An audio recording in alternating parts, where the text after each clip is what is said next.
jama'are yanzu dan Allah dan annabi me aibin wannan bawan Allah, menene aibin wannan bawan Allah dan ya auri wannan yarinyar a shekarunta? Shin me amfanin hasada a rayuwarmu? Shin me yasa mutanen mu sai kun yi hasada za ku ci abinci? Yanzu shin dole sai an ci abinci da hasada? Ina amfanin hasada? Ina hasada za ta kai mutane?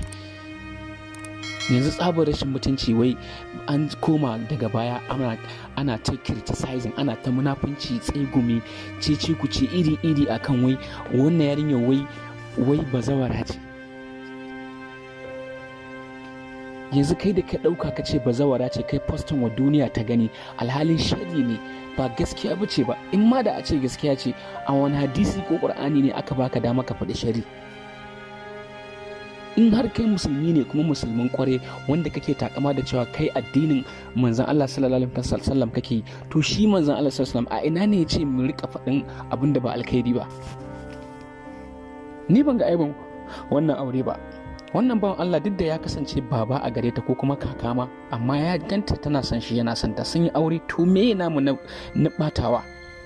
Me naka na batawa? Ina hasada za ta kai ka? Ina amfanin hasada? Wannan hasada ce kiri-kiri a zahirance. Yarinya kyakkyawa, sa'an babu ta aure sa'an kakanta, to me a ciki? Me musu fatan alkhairi? Qur'ani bai hana ba, hadisi bai hana ba, ba wata fada ko wani malami a duniya da ya hana haka ta kasance.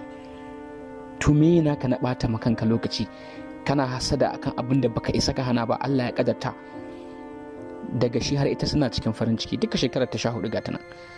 Daga ita har shi gaba ɗayansa suna cikin farin ciki, suna jin daɗi. Ta auri sa'an kakanta, shi kuma ya auri sa'an ɗiyar shi ta 10, kuma ba ruwan shi ba ruwanta. To me na hasada?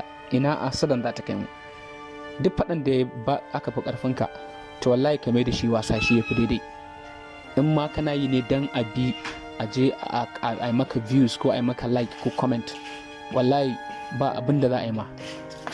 Domin ni ina YouTube, kana YouTube, muna maganganu iri-iri, amma ni ba na hasada wallahi.